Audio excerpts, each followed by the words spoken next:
수요 성경 탐구 오늘은 비유 해석에 대해서 한번 살펴보고자 합니다.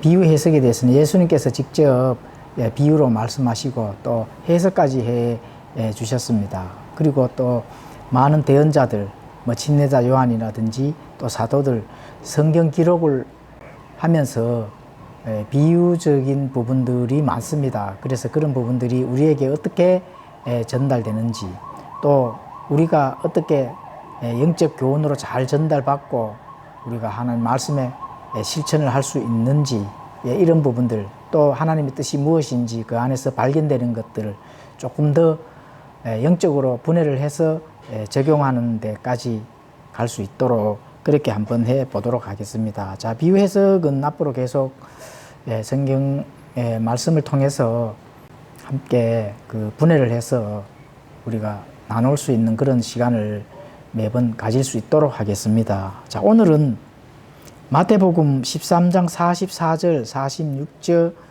46절에 나오는 숨겨진 보물 비유와 값진 진주 비유, 이 부분들을 조금 더 우리에게 전달되는 그 뜻이 영적으로 우리가 무엇이 발견되는지 한번 살펴보는 시간을 가지도록 하겠습니다.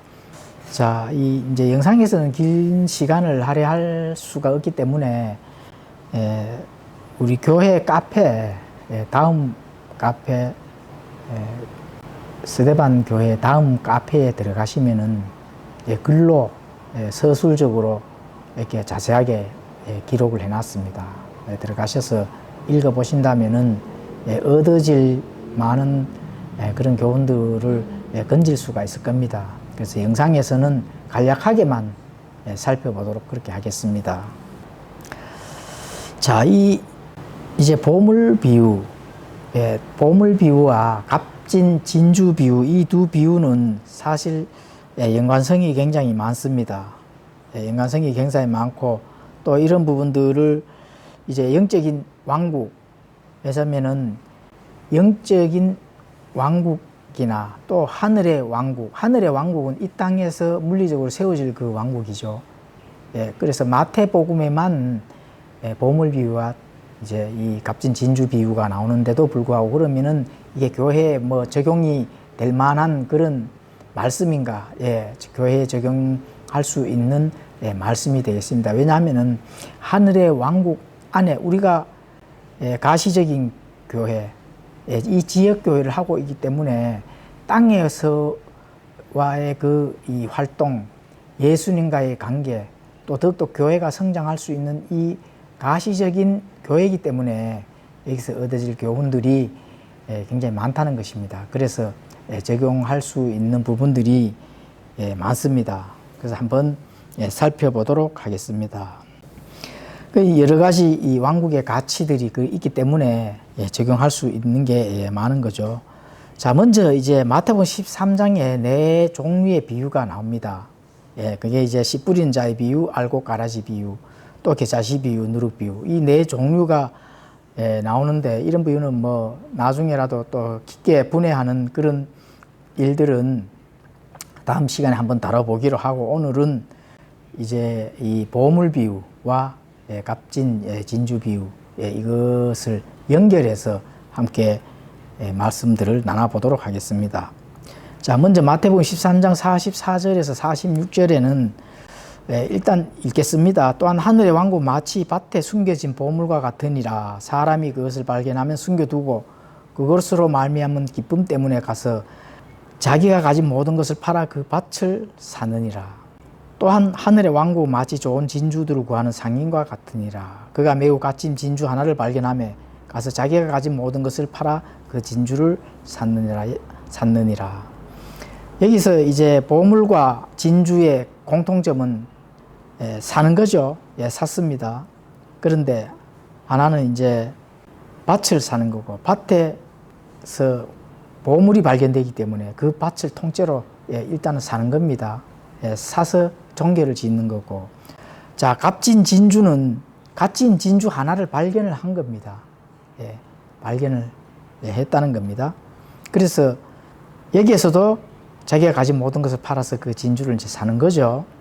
그래서 자기가 가진 모든 것을 팔아서 사는 것은 공통점이 있습니다. 그런데 하늘의 왕국에서처럼 이 밭에 숨겨진 이 보물들은 이미 이 보물들이 지정이 돼서 숨겨놓은 것을 이제 발견해서 그 자기가 가진 것을 모두 이제 팔아서 그 밭을 통째로 이제 사는 거고, 그리고 값진 진주는 이제 그 진주들을 구하는 상인이라고 나옵니다.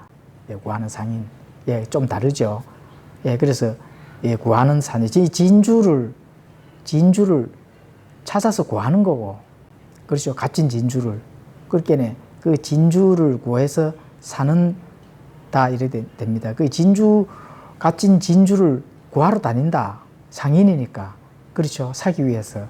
이렇게 되는 부분들이 있고, 자, 보물은 이제 이미 감추어져 있는데, 감추어져 있는 것들을 과거에서부터 이렇게 숨겨져 나왔던 것들을 발견이 되니까 그 밭을 통째로 사는 거다. 조금은 비슷하지만 조금은 이렇게 뉘앙스가 다른 그런 부분들을 이제 알 수가 있습니다. 그래서 이런 것들을 미리 이제 인지를 하면서 살펴보도록 하겠습니다. 자, 먼저 씨 이거 하기 전에 씨 뿌리는 자의 비유를 한번 살펴보도록 하겠습니다. 간단하게 살펴보겠습니다. 이거 씨 뿌리는 자의 비유는 예수님께서 직접 해석을 해주죠. 씨 뿌리는 자의 비유에서 밭이 나오니까 밭은 세상이다. 그리고 또 좋은 씨는 왕국의 자손들이고, 또 가라지는 사악한 자의 자손이고, 이래서 예수님이 이 비유 해석을 직접 해 주셨습니다. 그리고 좋은 씨를 뿌리는 자는 사람의 아들이다. 뭐 이렇게 이제 예수님께 직접 말씀하시니까 그것에서는 우리의 관점으로 봤을 때는 예수님이겠죠. 사람의 아들이면. 그래서 이제 여기서 중요한 거는 씨를 뿌릴 때 중요한 거는 씨 뿌린 장소가 중요합니다. 사실은 뿌리기는 뿌리는데, 자, 4가지가 나오죠. 길가에 떨어진 그 씨는 날짐승들이 와서 먹어버렸다는 거죠. 그리고 돌밭에 떨어지는 씨는 뿌리가 자라지 않으니까 자라지도 못하고 이미 미리 시들어버리고 죽어버린 것이고, 그리고 가시나무들 사이에 뿌려진 씨는 어떻게 되죠?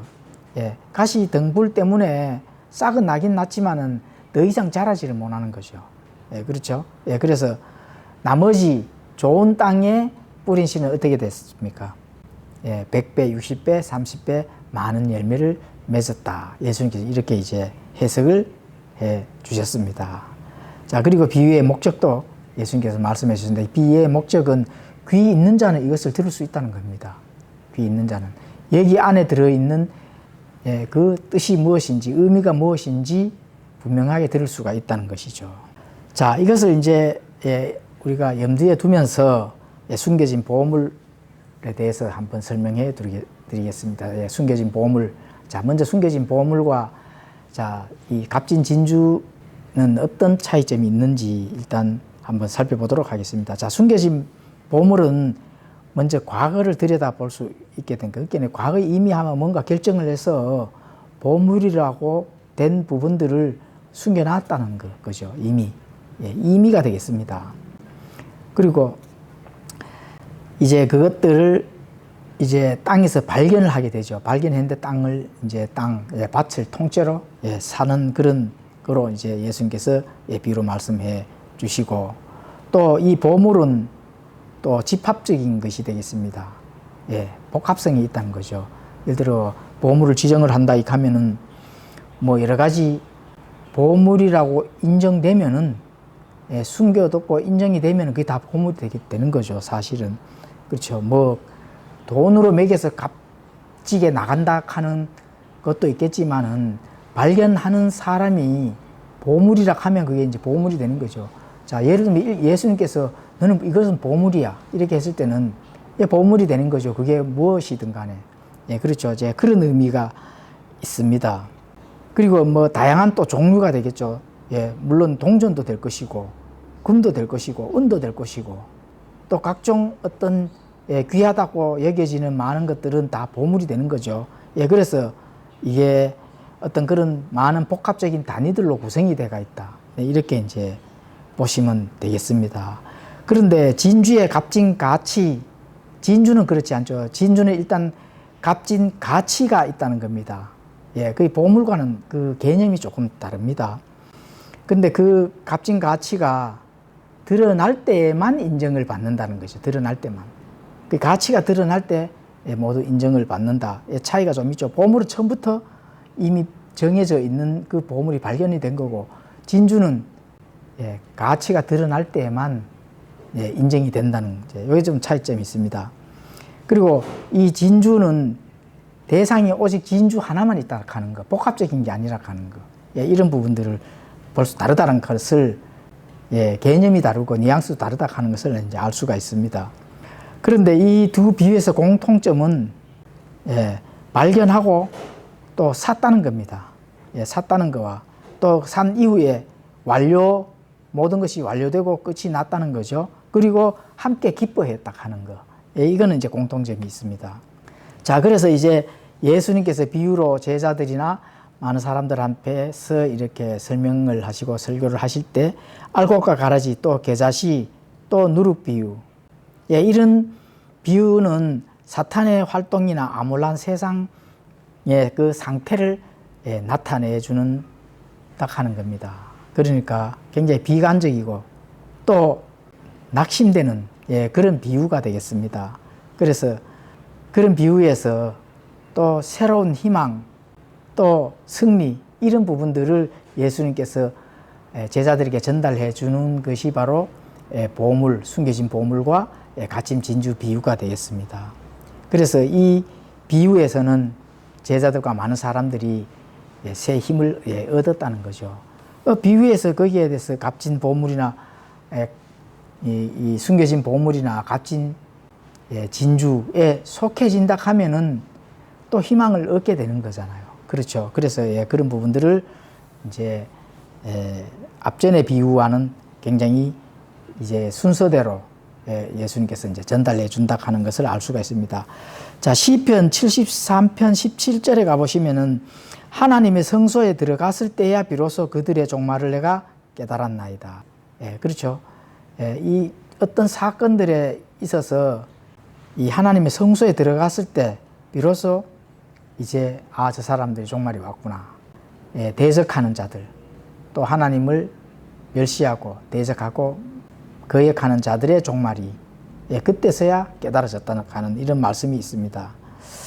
자, 그래서 이걸 우리가 지금 요즘 현 세상으로 한번 적용을 해본다 하면은 세상의 끔찍한 상태, 또 기독교계의 타락, 배교, 또 세상 정치가 불법과 불의의 모습을 보면은 굉장히 화도 나고 의분이 생기죠. 그래서 우리가 낙심하고 또 낙담할 때가 많습니다. 그래서 많은 사람이 정말 이 기독교가 정말 이렇게까지 실패했는가, 이런 부분들을 많이 말씀을 하고 또 거기에 대해서 또 많이 묻기도 합니다. 그러나 항상 승리하시는 하나님, 또 주님을 믿는 우리는 마귀에게 사로잡히고 낙담하게 만드는 시대 속에서도 하나님의 숨겨지고 또 신비로운 그 활동에 근거한 그분의 섭리와 일하심을 우리가 공유하고 믿어야 된다 하는 것. 그 말씀을 서로 공유하고 믿고 거기에 따른 기쁨을 얻어야 된다 하는 부분들을 알 수가 있습니다. 자, 하나님의 맷돌은 느리게 갈리는 것처럼 보일 수가 있습니다. 결론이 나지 아니하고 정말 세상이 왜 이런지. 그러나 그분은 맷돌은 느리게 갈리지만은 매우 확실하게 갈아준다 하는 이런 사실들을 알 수가 있습니다. 그래서 1.1핵도 하나님의 말씀에 근거해서 모든 것이 이루어져 나간다 하는 것. 이런 부분들은 우리 성경신자들이나 많은 그리스도인들이 그런 부분들을 믿어야 되는 것입니다.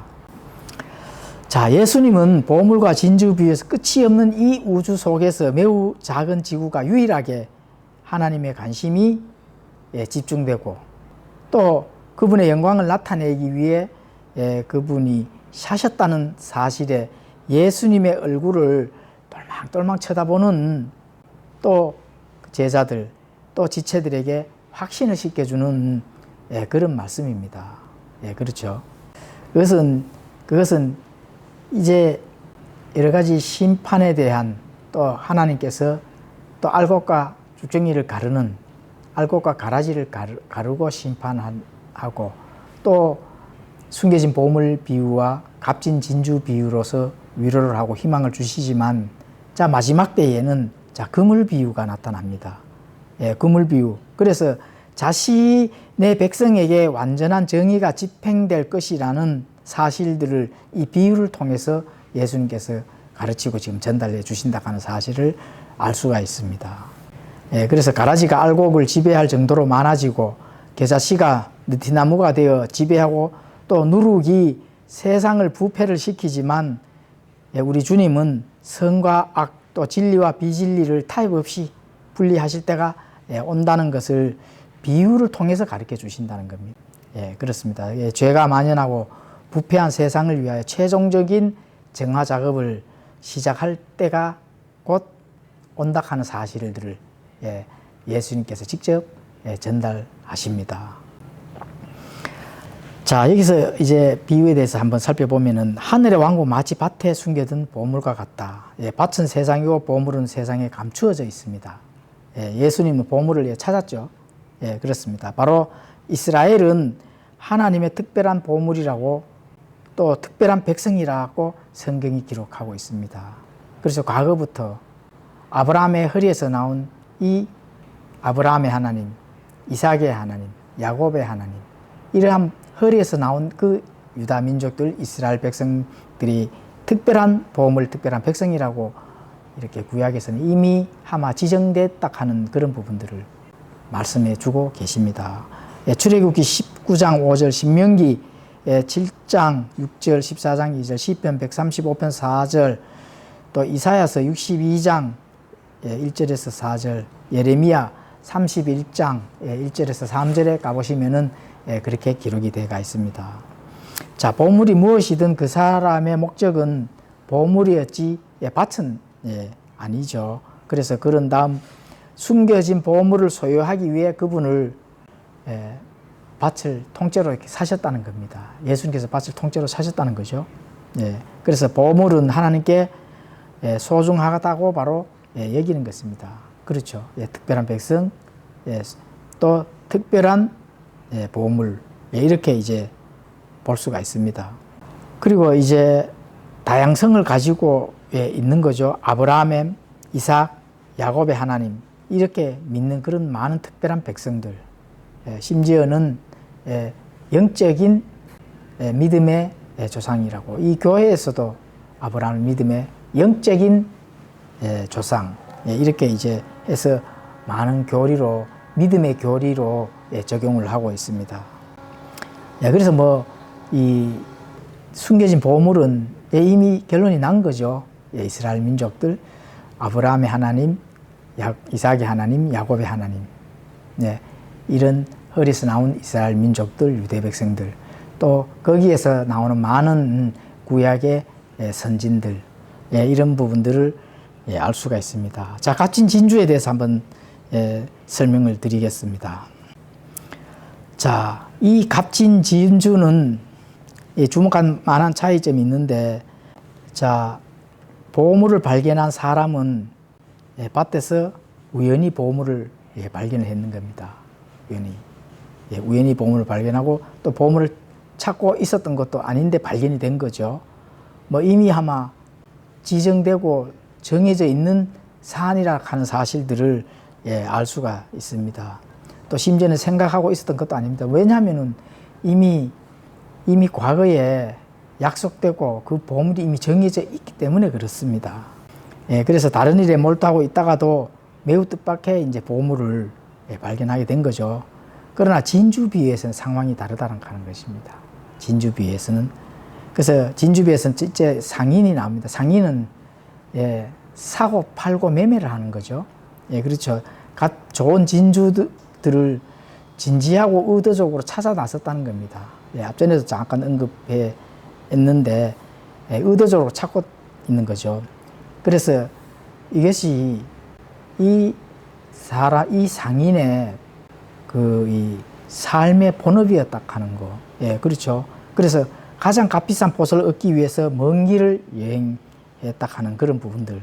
그리고 어떤 대가를 치르라도 그것을 확보할 준비가 되어 있다. 예, 이런 것들도 자, 숨겨진 보물 비유하고는 좀 다르죠.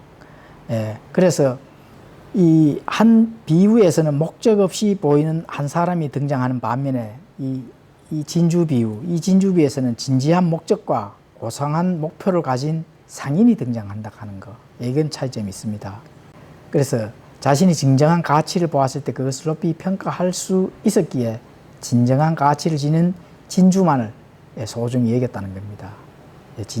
진주는 뭐 상인이기 때문에 그것을 의도적으로 산다 하는 거는 소중하기 때문에 사는 거거든요. 예, 그렇죠. 그래서 진정한 가치를 지닌 진주만을 소중히 여기는 것과 우리가 한번 연결을 지어 본다 하면은 이걸 개인적인 것으로 적용을 한번 해 보겠습니다. 자, 진리를 진심으로 찾는 이에게 최고의 것이 찾아온다 하는 거. 우리가 이렇게도 한번 적용을 해 볼 수가 있겠죠. 자, 예수님은 비유적 표현을 능숙하게 이렇게 사용합니다. 그리고 그 비유적 표현에 함축되는 모든 것을 완전히 이해하지 않고는 비유, 은유 또는 지규를 사용하지 않으셨다 하는 거. 그것이 비유지만은 100% 진리라 하는 사실들을 지금 설명을 하는 겁니다. 당연히 예수님은 소년 시절에 그 고향에서 마을을 지나가는 상인들이 귀한 보석을 내보였을 때 자주 사고 또 이러한 부분들을 많이 보셨다. 이렇게 이제 볼 수가 있습니다. 그리고 이 상인들은 먼 길을 여행했기 때문에 그들의 존재는 큰 흥미를 불러일으켰죠. 그래서 비유에 나오는 상인은 좋은 진주들을 찾고 있었다 하는 거. 그렇죠. 찾다라는 단어는 한 곳을 떠나 다른 곳으로 가다라는 의미를 이제 내포합니다. 한 곳을 떠나서 다른 곳으로. 여러 군데 정말 이제 의도적으로 찾는다 하는 거죠. 그렇죠. 이게 이제 그리스 동사가 문자 그대로 떠나가다 하는 것을 의미합니다. 그 한 장소에서 실제로 다른 장소로 떠나는 그것을 가리킵니다. 또 그런 것들을 암시를 하죠. 자, 이것은 예수님의 피로 그의 보배로운 교회인 진주를 사기 위해 하늘을 떠나온 예수님. 또 그 하늘을 떠나서 이 땅으로 오셔서 또 자신의 모든 것을 주고 이 값진 진주를 사셨다 하는 거. 이런 부분들이 정확히 일치가 되죠. 그래서 자신의 신부인 교회를 사시는 아름다운 그림이 제시가 되는 게 맞죠. 그렇습니다.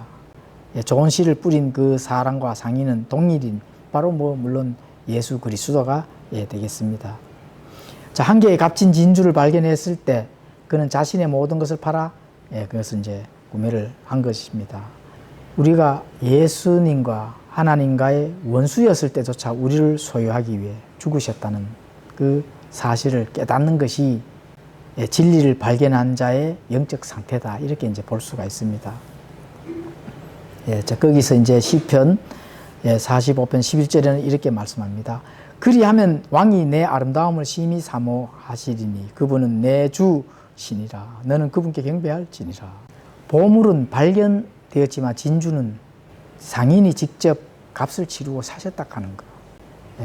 그리고 진주는 상인이 직접 찾으러 다녔다 하는 그런 부분들이 차이가 있습니다. 그래서 그게 값진 진주라 하는 것입니다. 값진 진주. 반드시 소유해야 될 그 진주기 때문에 예수님께서 찾으러 다니셨다는 겁니다. 교회에 적용할 만하죠. 이 교회는 한 처녀, 예수님의 신부, 오직 하나인 것입니다. 하나. 여러 개가 될 수가 없는 거죠. 그래서 우리는 예수님께서 교회를 세우기 위해 치르신 모든 대가를 결코 알지를 못할 것입니다. 그렇죠. 구원받은 사람 중 그분께서 자신의 진주로 구속받은 백성을 갖기 위해 치르신 대가에 포함된 모든 것을 바르게 아는 이는 잘 없다는 것입니다. 이 진주, 값진 진주를 찾으러 다니시는 그 예수님, 그 예수님, 얼마나 과연 사람들이 거기에 대해서 알 수 있을까? 이런 부분들이 의문을 남기고 있습니다. 그 예수님은 창조주로서 뭐 부유하다 이런 걸 논할 수 없을 정도로 온 우주의 주인 되시는 분이십니다. 그렇죠. 그래서 우리를 사시기 위해서, 우리를 구매하기 위해서 가난하게 되셨다 하는 거. 이 땅에서 그냥 아무것도 모든 것을 내려놓고 이 땅에 우리와 똑같은 사람이 되셨다 하는 거. 그렇죠. 이런 부분들을 과연 사람들이 얼마나 거기에 대해서 그 진실을 알까 하는 부분들을 의문이 남깁니다. 자, 이 하늘의 상인에게는 진주를 위해 물물 교환할 돈이나 소유물이 아무것도 없었습니다. 그분은 한 사람이 가질 수 있는 가장 귀한 것, 자신의 생명을 주시고 사셨다는 것입니다. 그렇죠. 그분은 자신의 피로 교회를 사신 거죠. 이 하나의 진주의 소중함은 그 자체의 본질적인 가치에 있다기보다는 그 소유를 위해 지불된 대가에 있는 것입니다. 진주의 그 소중한 그 자체의 본질적인 가치가 아니라 그 소유를 하기 위해서 지불된 대가에 모든 것이 초점을 가져야 된다 하는 것. 이런 부분들을 우리가 알 수가 있습니다. 자, 진주, 비유적 사파를 사용하실 때 예수님은 진주의 역사에 대해서 모든 것을 알고 계셨다 하는 것. 그게 어디서 왔고 어떻게 형성되고 그 진정한 가치가 무엇인지 이런 부분을 예수님께서 알기 때문에 그 진주, 값진 진주를 비유로 드셨다 하는 것. 이런 것들을 우리가 알 수가 있습니다. 자, 진주는 유대인들에게 귀하게 여겨졌는데 자, 구약 성경에는 전혀 언급되지 않았다 하는 사실. 신약에서 와서야 예수님께서 그 진주의 그 비유, 그 값진 진주가 어떤 소중함이라 하는 그런 부분들을 전달하고 계신다 하는 거 우리가 알 수가 있습니다. 자, 예수님께서 자신을 좋은 진주를 찾는 상인이라고 말씀할 때 제자들이 어떻게 했을까요? 깜짝 놀라서 가난한 제자들은 놀라 눈이 휘둥그레졌을 것입니다. 값진 진주. 왜 뭐 본질적인 거를 알지를 못했기 때문에 깜짝 놀랄 수가 있겠죠, 당연히. 자, 그래서 이 진주의 많은 어떤 그런 영적 교훈들, 그 속에서 우리가 깨달을 수 있는 진리들을 한번 살펴보면은 바로 교회에 적용할 수가 있을 수가 있습니다. 자, 첫째는 그것은 바로 이 진주는 살아있는 유기체의 산물이라 하는 것입니다. 자, 뭐 사파이어, 다이아몬드, 루비, 에메랄드 같은 어떤 보석에도 해당되지 않습니다.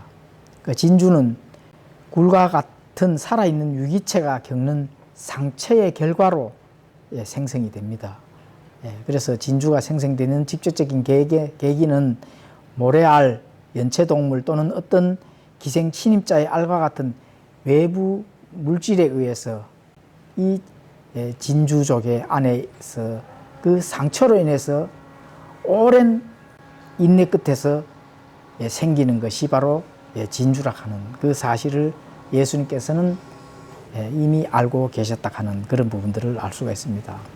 자, 이 형성 과정에서 살아있는 유기체는 고통스럽고 눈에 띄지 않는 것을 진주층, 즉 조개 껍질 안쪽에 영롱한 광택으로 둘러싸고, 그래서 점차 단번에 되는 것이 아니라 점차 진수가 형성된다 하는 그런 부분들입니다. 그래서 많은 고통을 통해 아름다운 대상이 만들어진다. 또 괴롭히던 입자는 엄청난 가치를 지닌 바로 그 진주가 된다 하는 그런 부분들을 바로 진주의 그 과학적인 또 발견되는 그 생태계라고 이제 볼 수가 있습니다.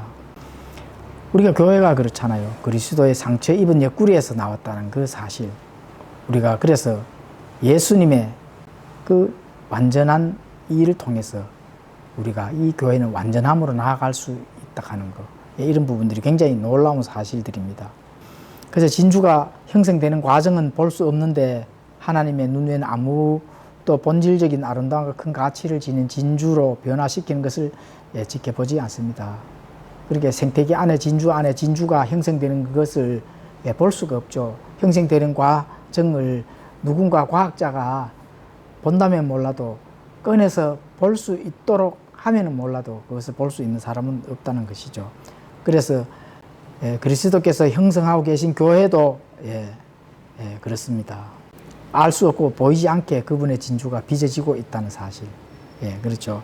교회가 한올 쌓여져가는 건축에도 비유를 하는 것도 바로 거기에 있습니다.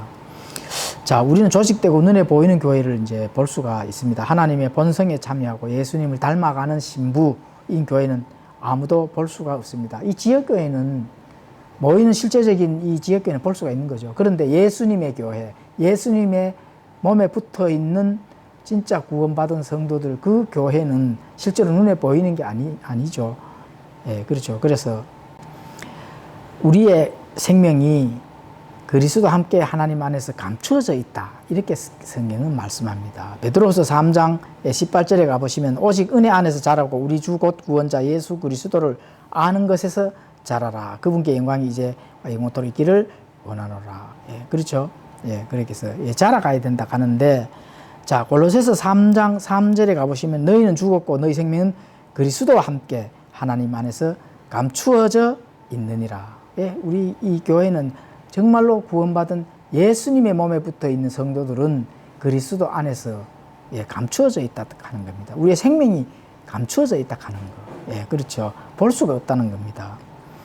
그래서 현재 사람들의 눈에 감추어져 있는 가치 있고 아름다운 대상인 교회는 영광스럽고 높은 미래를 기대할 수가 있습니다. 진주가 군주의 왕관을 장식하듯이 앞으로 올 시대에 그리스도께서는 자신의 교회를 드러내시고 그들 안에서 그분의 은혜의 지극히 풍성함을 예수님께 직접 보여주실 것입니다.